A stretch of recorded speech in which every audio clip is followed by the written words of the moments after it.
Railway के exam हुए हैं उन सभी रेलवे एग्जाम से हमने क्या किया है ना, क्वेश्चंस को कंपाइल किया है। 2024 में आपने देखा कि अभी अभी आरपीएफ एसआई का एग्जाम हुआ, आरआरबी जो हमने कहा कि भाई रेलवे जेई का एग्जाम हुआ, ठीक है, जूनियर इंजीनियरिंग का हुआ, लोको पायलट का हुआ है, और इसी को देखते हुए टेक्नीशियन ग्रेड 1 और ग्रेड 3 का भी हुआ है। तो इन सभी चीजों को देखते हुए मुझे ऐसा लगता है कि यार शायद जो है एनटीपीसी 2025 जो हाल ही में जो मतलब जो 2024 का भी जो होगा एग्जाम, अप्रैल में डेट जो है वो दी गई है, तो अप्रैल में जो एग्जाम एनटीपीसी का होने वाला है, तो उसमें देख सकते हैं कि यार जो पैटर्न हमें यहाँ देखने को मिला है इन एग्जाम्स के अंदर, वही पैटर्न रेलवे यानी कि टीसीएस आपका आगे भी जो है फॉलो करेगा, है ना। और टीसीएस की खास बात ये होती है कि भाई वो पैटर्न को चेंज नहीं करता।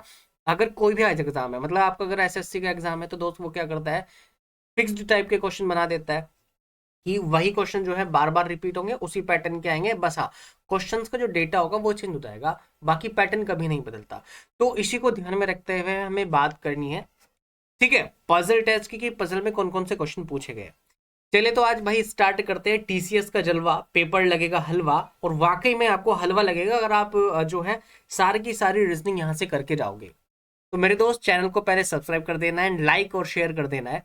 चलिए तो भाई क्वेश्चन को स्टार्ट करने से पहले मैं आपसे थोड़ी सी एक बात मैं आपको बताना चाहता हूँ कि पजल टेस्ट को देख के आपको घबराना नहीं है बिल्कुल भी, केवल और केवल पढ़ना है, और पढ़ने से जिसके अंदर विवेक होगा, बुद्धि होगा, तर्क होगा, वो अपने आप जो है अपने आप ही क्वेश्चन कर देगा, ठीक है। चलिए तो पहले क्वेश्चन पे हम आते हैं, और फर्स्ट क्वेश्चन में क्या दिया गया है मेरे दोस्त, कह रहा है एक प्रश्न के बाद एक और दो क्रमांकित कथन दिए गए हैं, आपको यह तय करना है कि कथनों में दी गई जानकारी प्रश्न का उत्तर देने के लिए पर्याप्त है या नहीं है, ठीक है दोस्त। चलिए दोनों कथनों को पढ़ना है और सबसे उपयुक्त उत्तर का फिर हमें चयन करना है, मतलब आपके पास में दो ऑप्शन है, ठीक है। भाई हमें क्या हुआ, दो स्टेटमेंट देगा, और दोनों स्टेटमेंट को देख के हमें ये बताना है कि कौन सा स्टेटमेंट ट्रू है और कौन सा नहीं हो सकता। मतलब ऐसे वो बोल सकते हैं कि स्टेटमेंट एंड अजम्पशंस वाला केस है, उसकी हम बात करेंगे। चलिए प्रश्न आपको क्या दिया गया है, बोल रहा है 5 बॉक्स है जिसमें V W Y X और Z है, अलग अलग इनका सबका वजन अलग अलग है, भार अलग अलग है, उनमें से किसी बॉक्स का भार अद्वितीय सर्वाधिक होगा, ठीक है। मतलब पूछना चाह रहा है कि यार कौन सा ऐसा बॉक्स है जिसका भार सबसे अधिक होगा। तो अरे यार देखो मैंने यहाँ आंसर डाल दिया, तो आंसर पे मत जाना, ठीक है, आंसर पे मत जाना। अभी हम एक काम करते हैं, पहले यार यहाँ यूज करो, ये कह रहे देखो वाई का जो भार है वो डब्ल्यू से अधिक है, तो मैं यहाँ इसको बना दूं मेरे दोस्त। फर्स्ट स्टेटमेंट क्या बोल रहा है कि सर वाई का जो भार है वो अधिक है, किससे, डब्ल्यू से अधिक है। केवल 3 बॉक्स का भार जो है वो 2 से कम है। अच्छा जो 3 बॉक्स बचे, क्योंकि हमारे पास है ही कितने, 5 बॉक्स है, अब जो 3 बॉक्स बचे वो एक यहाँ आएगा, एक यहाँ पर आएगा, और एक यहाँ पर आएगा।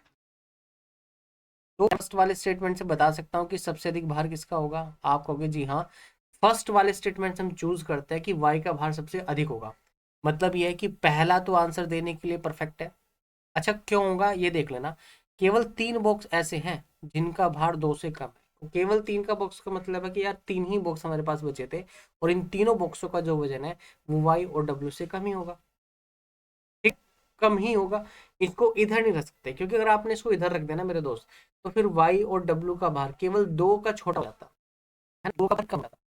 चलिए तो पहला स्टेटमेंट तो ट्रू है, तो इसके अकॉर्डिंग देखो फर्स्ट और 2 दिया गया कथन उत्तर देने के लिए पर्याप्त है, नहीं क्यों, क्योंकि केवल अभी हमने पहला चेक किया है, दूसरा भी एक बार चेक कर लेते हैं। कह रहा है एक्स का जो भार है ना दोस्तों वो डब्ल्यू से अधिक है, दूसरा स्टेटमेंट पर आओ, बोल रहा है एक्स का भार अधिक है, किससे अधिक है, डब्ल्यू से अधिक है, ठीक है। एक्स का भार वी से अधिक है, अच्छा एक्स का भार वी से भी अधिक है।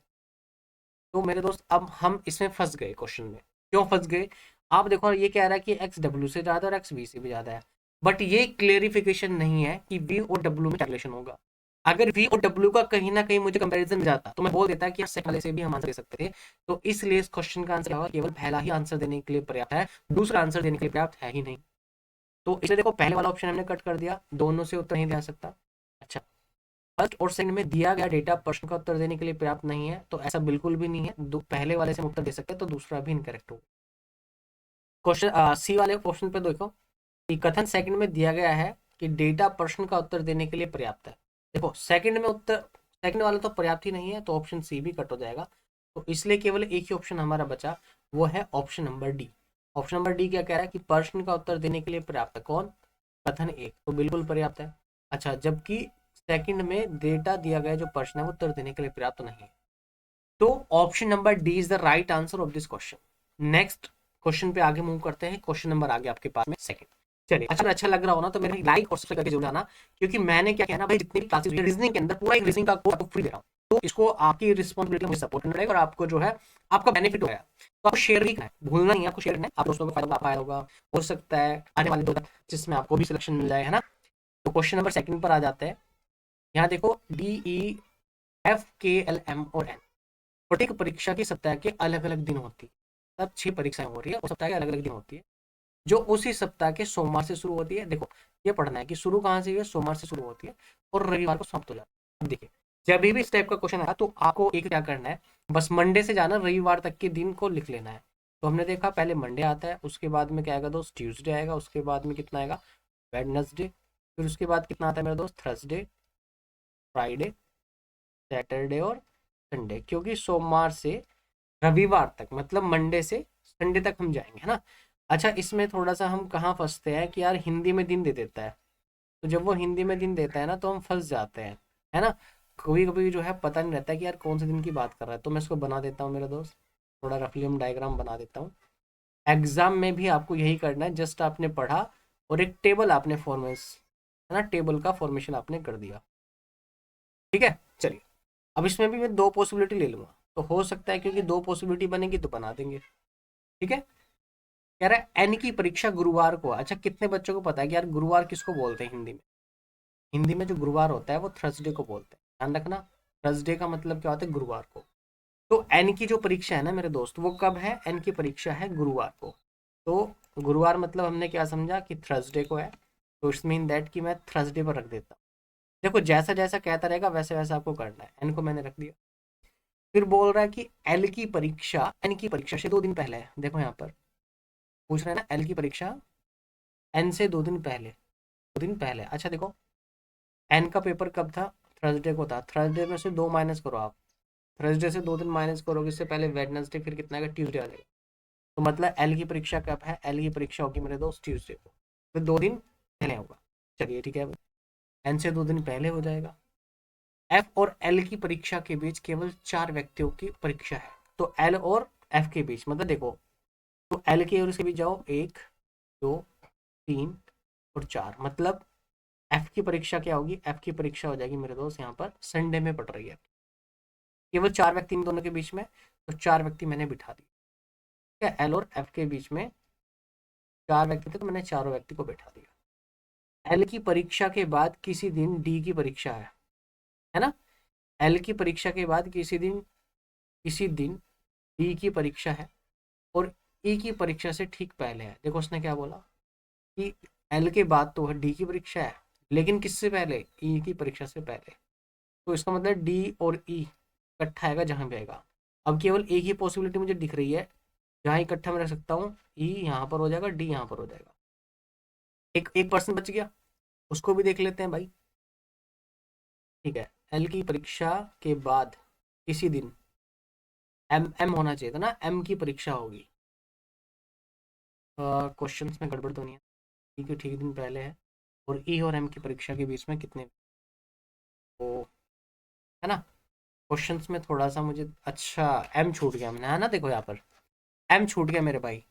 कह रहा है एम की परीक्षा एल की परीक्षा के बाद है, तो एल के बाद कहीं पर एम की परीक्षा है, कहीं पर हो सकता है, लेकिन है एल के बाद एम की परीक्षा है, ठीक है। फिर आपसे बोला गया है कि इतना हमने क्लैरिफाई कर लिया था कि जो डी है वो ई से पहले है।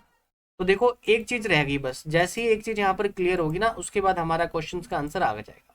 कैसे आ जाएगा, देखो उसने कहा था कि एम की जो परीक्षा है ना वो एल के बाद है, तो एम की जो परीक्षा है वो एल के बाद है।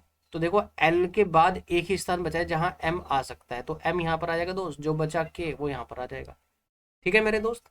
तो यहाँ से हमारा अरेंजमेंट क्या बना कि पहले के की परीक्षा हुई, फिर एल, ऐसे ही एम आ चुका है, एन आ चुका है, डी और ई आ गया है, और लास्ट में संडे को मतलब एफ है।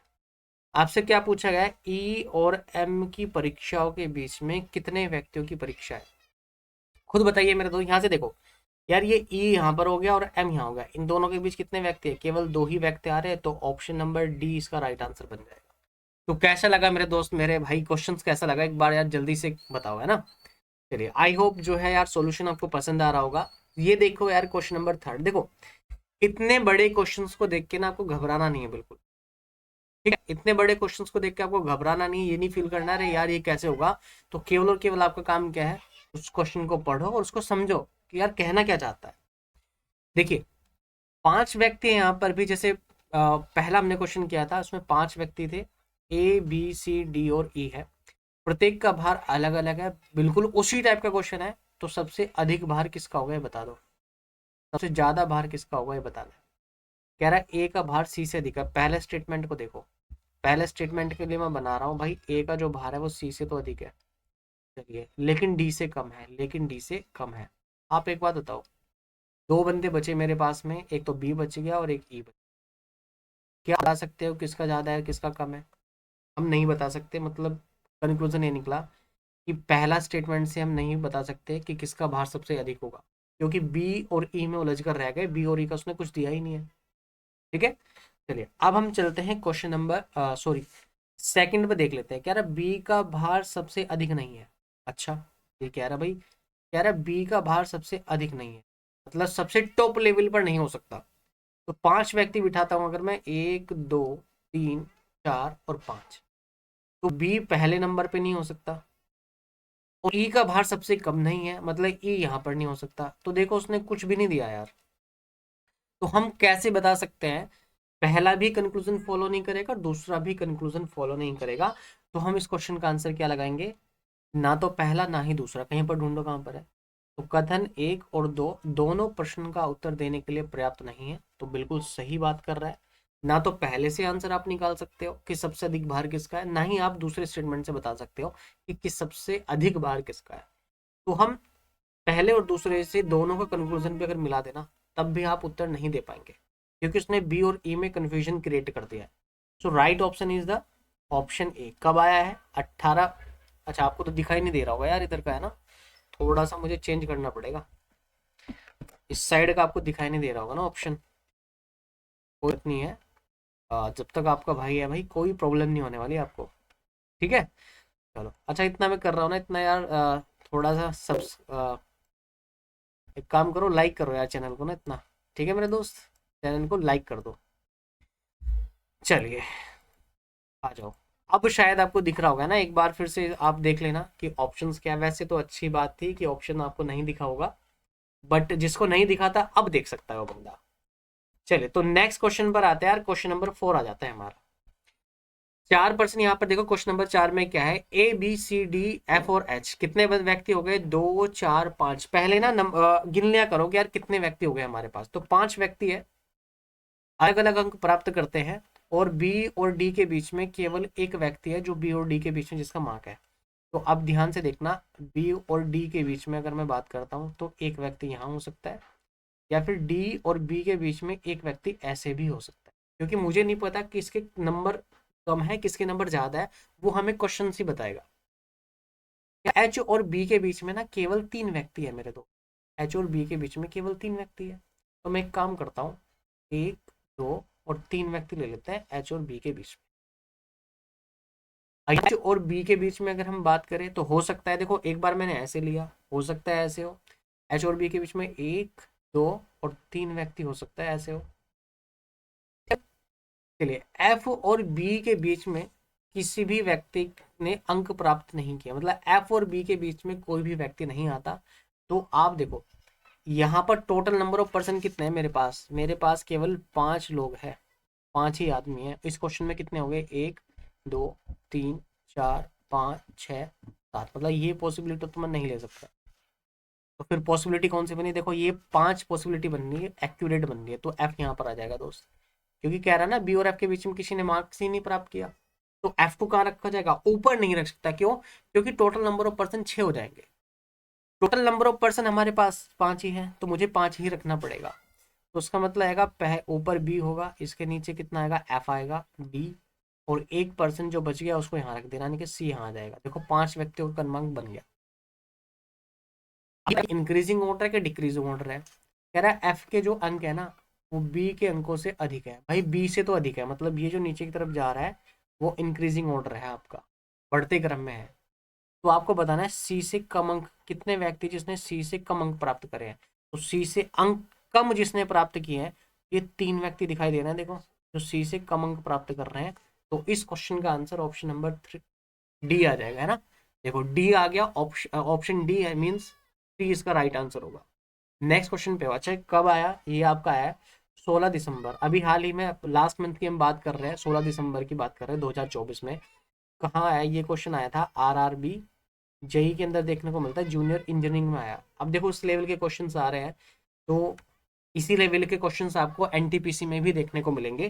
तो भाई छोड़ के मत जाना, इन क्वेश्चंस को ना करके जाना है आपको। क्वेश्चन नंबर 5 पर आते हैं। देखो मैं वही क्वेश्चंस करा रहा हूँ जो आपके एग्जाम में पूछे गए हैं, कोई भी क्वेश्चन ऐसा नहीं होगा जो एग्जाम में नहीं आया होगा और आपको मैं अपनी तरफ से करा रहा हूँ, ऐसा कोई क्वेश्चन नहीं है। तो केवल वही पैटर्न फॉलो करना है, क्वेश्चंस वही करने हैं जो आपके एग्जाम में आएंगे। अदरवाइज हमें हाथ भी नहीं लगाना यार, फालतू को क्यों करे, क्योंकि करने के लिए तो बहुत कुछ है हमारे पास, है ना। लेकिन उतना करना है ना जितने से हमारा जो है एग्जाम निकल जाए, हमारा सिलेक्शन हो जाए। सिलेक्शन तक जाएंगे तभी बेनिफिट है, अदरवाइज बेनिफिट यार पढ़ने को बहुत कुछ है बट हम पढ़ेंगे नहीं, है ना। केवल सिलेक्शन लेना है, मास्टर नहीं बनना है मेरी तरह, ठीक है। चलो तो यहाँ पर देखते हैं बी सी ई एफ और एच, फिर से देखो कितने हैं टोटल, पहले पर्सन गिन लिया करो यार, टोटल नंबर ऑफ पर्सन कितना है आपके पास में। तो मेरे भाई पर्सन यहाँ पर आ जाएगा आपका, अरे क्या हो गया,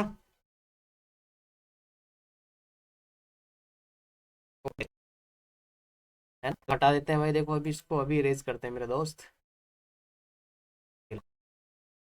टेक्नोलॉजी यार टेक्नोलॉजी ही रहेगी, है ना, मजा आता है। चलिए, तो मैंने यहाँ पर देखा यार नंबर ऑफ पर्सन जो है, पर्सन देख लो ना आप कितने हैं। पर्सन टोटल आ गए 5 पर्सन है, इसके अकॉर्डिंग आपको काम करना है। चलिए सी ई और एफ 5 पर्सन कौन कौन से, एक तो बी है, सी ई और एफ, और भाई साहब ये आ जाएगा एच। 5 पर्सन आ गए, वो बी से अधिक लंबा है, मतलब बी से अधिक लंबा कौन है, केवल सी हो सकता है, ठीक है। अच्छा केवल सी से क्या पता चला कि केवल सी बी से लंबा हो सकता है, बाकी सब बी से छोटे होंगे, का मतलब यही है कि सी केवल बी से लंबा है, बाकी सब क्या है, मतलब बाकी सब जो बचे वो सब छोटे होंगे, ठीक है। इसका आदमी इसका पता चल गया आपको।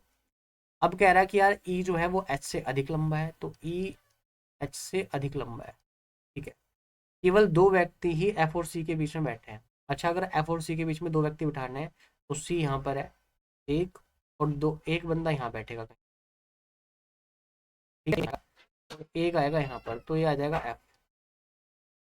तो बीच में केवल 2 व्यक्ति मैंने बिठा लिए, मैं एक काम करता हूँ यहाँ ऐसे देख लो आप, ऐसे ज़्यादा बेटर रहेगा, 2 व्यक्ति बिठा देते।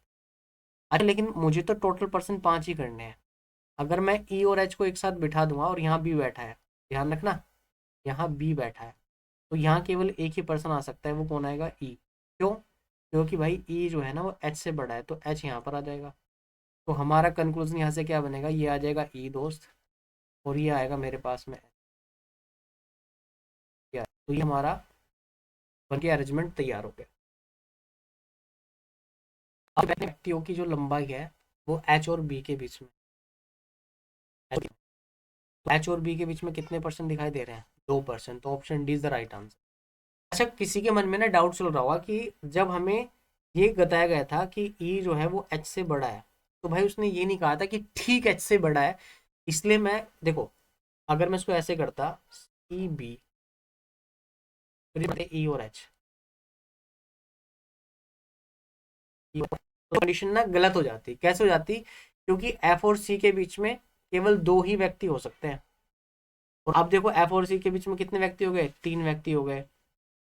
अगर मैं ऐसा करता तो भाई कंडीशन ही गलत हो जाती। तो इसलिए हमें क्या करना पड़ा, ए को इधर रखना पड़ा, एच को बिल्कुल साइड में रखना पड़ा। तो ये वाला जो अरेंजमेंट है ये बिल्कुल एक्यूरेट है, बिल्कुल सही है आपका। तो दो ही इस क्वेश्चन का राइट आंसर होगा। कब पूछा गया है, 18 दिसंबर 2024, अभी हाल ही में आया है। अच्छा आरपीएफ एसआई में भी ऐसे ही क्वेश्चन देखने को मिले थे, आरपीएफ एसआई में। तो जितने बच्चे कांस्टेबल की तैयारी कर रहे हैं वो थोड़ा सा ध्यान रखें। अब आ जाते हैं क्वेश्चन नंबर 6 पर। तो ये फेवरेट है किसका, R R B S I में।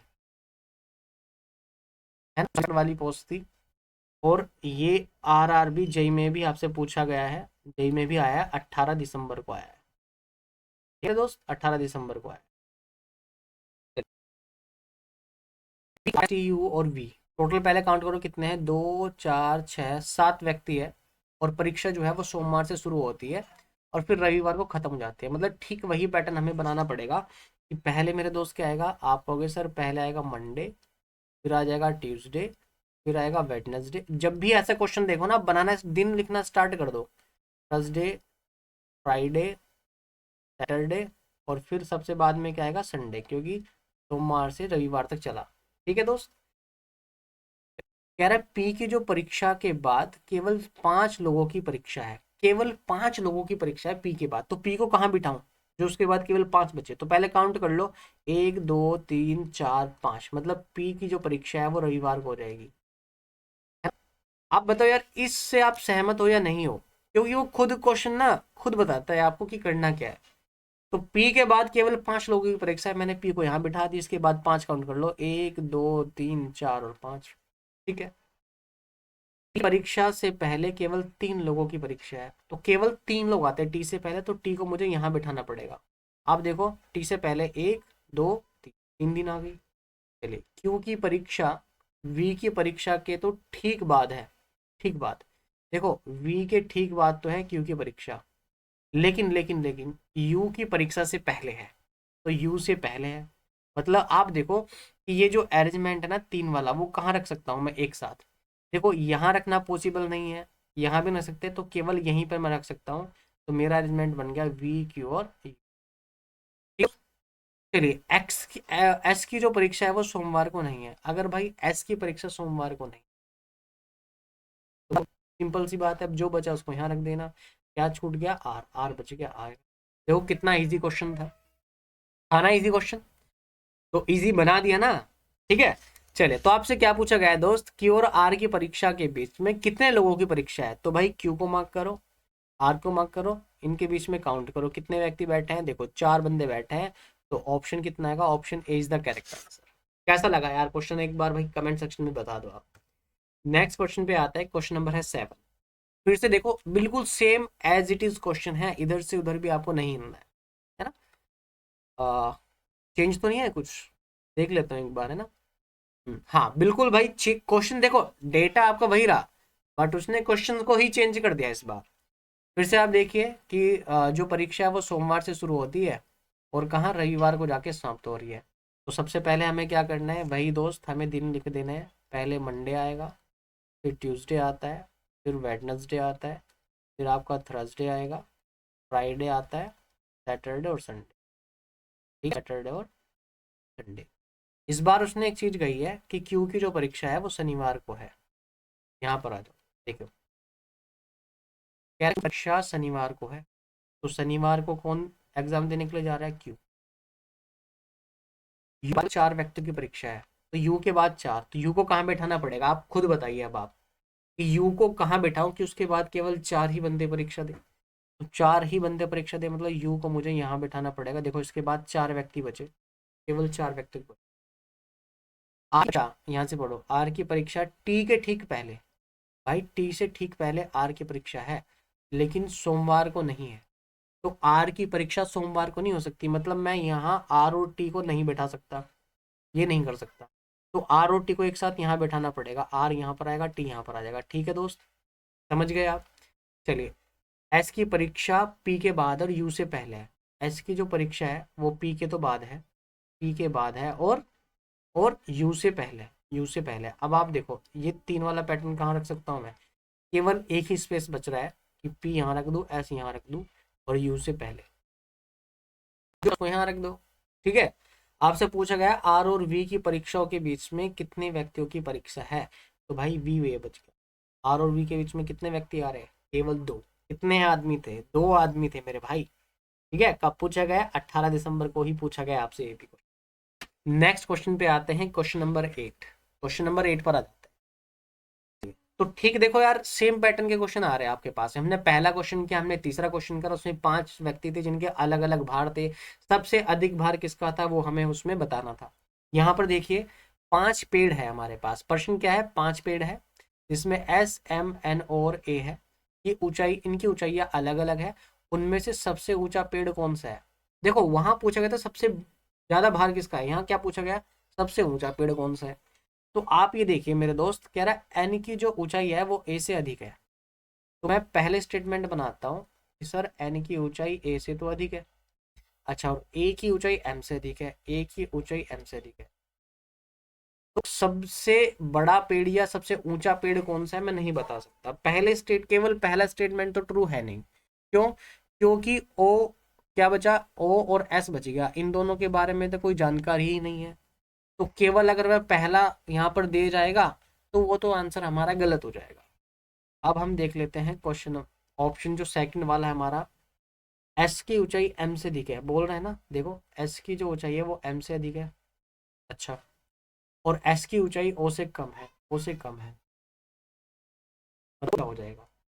तो यहाँ पे इसने एक चीज दे दी, यहाँ पर हमें किसके बारे में नहीं बताया। यहाँ हम फंस गए कि एन और, है ना, और ए के बारे में नहीं पता है। तो बताइए यार, अलग अलग तो हम इसका आंसर नहीं दे सकते, नहीं दे सकते। और अगर मैं इन दोनों को एक साथ भी मिला दूं ना, तो देखो इस कंडीशन को और इस कंडीशन को कोलैब नहीं किया जा सकता। क्यों? क्योंकि आप मैं दिखा देता हूँ आपको। मैंने जैसे रखा N greater than A greater than M, मुझे कह रहा है O is greater than S greater than M. इसके बीच का कोई रिलेशन नहीं दिया गया। अगर यहाँ और ए के बीच का रिलेशन दे देता तो मेरा काम बन जाता मेरे दोस्त। ठीक है, मेरा काम बन जाता। तो मैं इस कंडीशन को कोलैब नहीं कर सकता। मतलब क्या होगा? ना तो केवल पहला पर्याप्त होगा, तो ये गलत हो गया। कथन में दिया गया डेटा प्रश्न उत्तर देने के लिए पर्याप्त है, बिल्कुल नहीं है मेरे दोस्त। कथन 1 और 2 में दिए गए डेटा प्रश्न का उत्तर देने के लिए पर्याप्त नहीं है, ये बिल्कुल एक्यूरेट आंसर हो जाएगा। Option C is the right answer. दोनों ही आप उससे करो, कोई फर्क नहीं पड़ेगा। जब आपका बन ही नहीं रहा तो दोनों से नहीं बनेगा। ठीक है, चलिए नेक्स्ट आ जाते हैं क्वेश्चन नंबर 9 पर।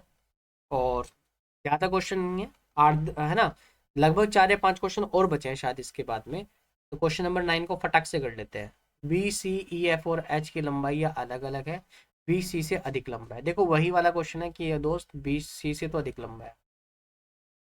और ये है केवल ई, केवल ई जो है वो एफ से लंबा हो सकता है, मतलब बाकी सब इससे छोटे होंगे। बाकी जो भी आएगा वो उसके बाद आएगा, इसका ध्यान रखो।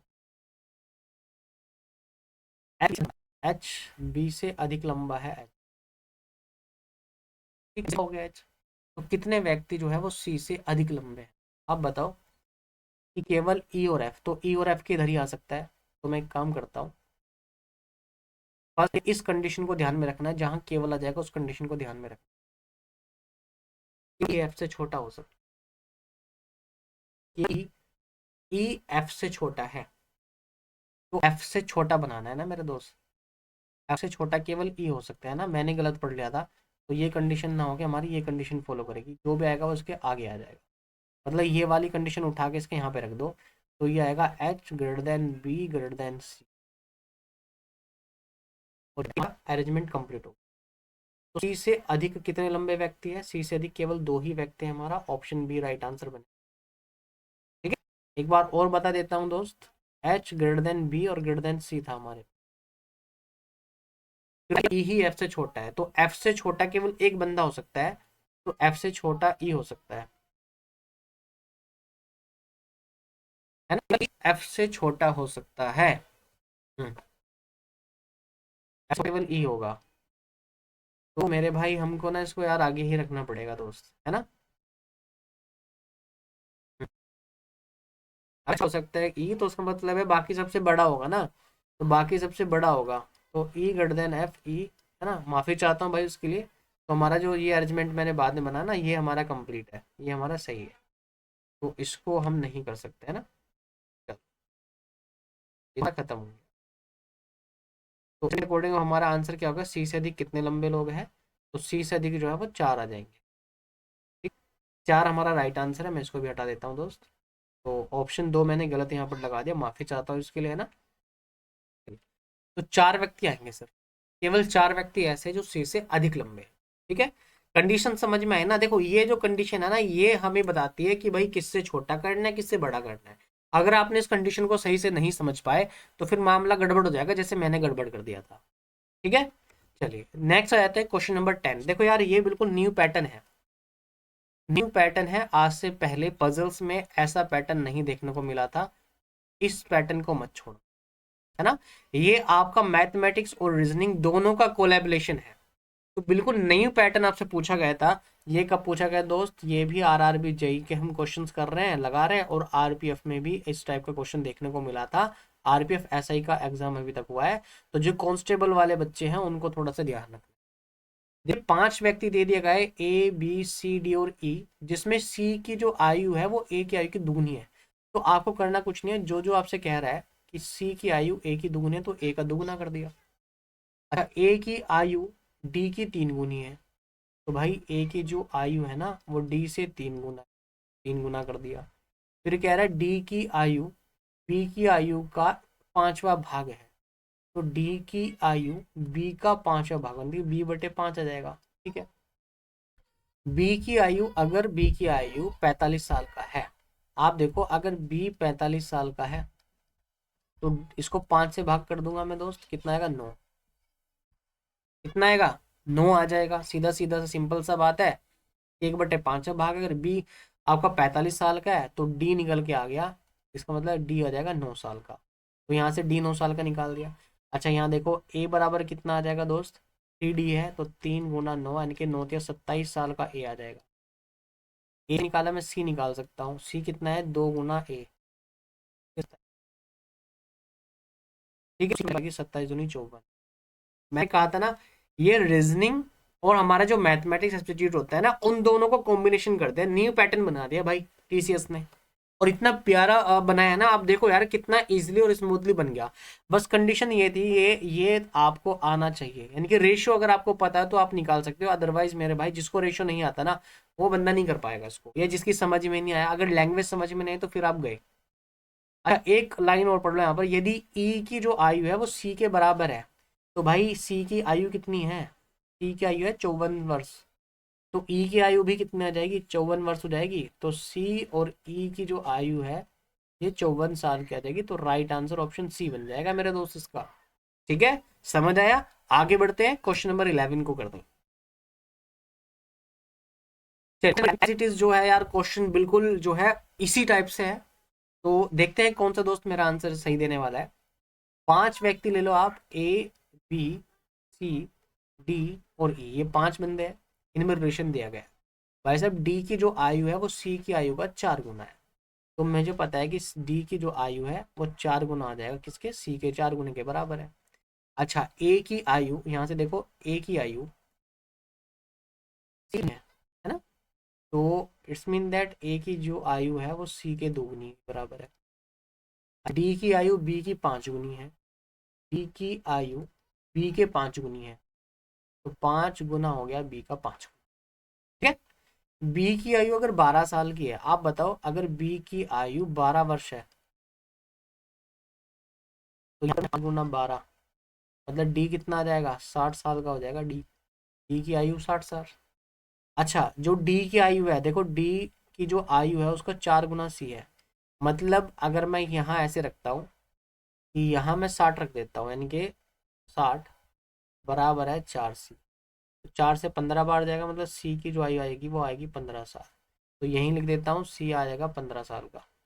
ठीक है, अच्छा सी अगर 15 साल का है तो ए कितना आएगा? 15×2 = 30, तो ए की आयु आ जाएगी 30 साल की। ठीक है, हो गया, देखो यहाँ पर। अच्छा यदि ई की जो आयु है वो ए की 3 गुनी है, तो भाई एक कंडीशन तो रहेगी थी, ई की जो आयु है वो ए की 3 गुनी है, 3 × ए। अच्छा ए की आयु कितनी है? 30 साल, तो ई की आयु कितनी हो जाएगी? 90 साल का हो जाएगा। तो option A is the correct answer. कैसा लगा भाई क्वेश्चन? है ना, मजा आया नहीं आया? तो एक बार यार चैनल को ना सब्सक्राइब करना है, कर दीजिए, है ना, और लाइक और सब्सक्राइब करके जाना है आपको। ठीक है, तो मजा आएगा। आई होप यार क्वेश्चंस ना बड़े प्यारे क्वेश्चन से। 2 क्वेश्चन जो है वो न्यू पैटर्न पे है, जिसमें रीजनिंग और मैथमेटिक्स को कोलैब कर दिया गया है। ऐसे ही देखो एक और क्वेश्चन आपसे पूछा गया था 17 दिसंबर में आपसे पूछा गया। क्वेश्चन नंबर 12 है, जल्दी से इस क्वेश्चन का राइट आंसर दीजिए मेरे दोस्त, मेरे भाई, है ना, फटक से यार आंसर दे दीजिए इसका। तो मैं देख पा रहा हूँ कि यार 5 व्यक्ति है जिनमें सी की जो आयु है वो डी का 3 गुना है। तो देखो जो कह रहा है बस वो करते जाओ आप, डी का 3 गुना हो गया। ए की आयु 6 है। अच्छा, ए की आयु 6 है तो हो सकता है 6 साल का हो ए। चले, डी की आयु ई की आधी हो जाएगी भाई साहब, डी की जो आयु है वो ई का आधा हो जाएगा, तो ई का आधा कर दिया हमने। बी की आयु ए की दोगुनी है ना, ए का दुगना है तो 2 गुना ए। अच्छा देखो, अगर ए 6 साल का है तो बी की जो आयु होगी वो 6 दूनी 12 साल का हो जाएगा बी। यदि ई की आयु बी की आयु की 4 गुनी है, चले यहाँ रख दो भाई, अगर ई की आयु बी के 4 गुने हैं। अच्छा, बी कितने साल का है, 12 साल का, तो 12 चौक कितना आ जाएगा, 4 गुना 12, 12 चौक आएगा 48, तो ई की आयु हो जाएगी 48 वर्ष। सी की आयु बतानी है तो मैं बता सकता नहीं बता सकता हूँ, बिल्कुल बताएंगे। देखो, अगर ई 48 साल का हो गया तो डी कितना आ जाएगा, 48/2, 48/2 करूंगा मतलब कितना आएगा, 24 साल का आ जाएगा। कौन, डी, डी की आयु होगी 24, और 24 या कितना हो जाएगा, 24 तो जाएगा 72, तो सी की जो आयु होगी वो 72 वर्ष आ जाएगा। Option C is the correct answer.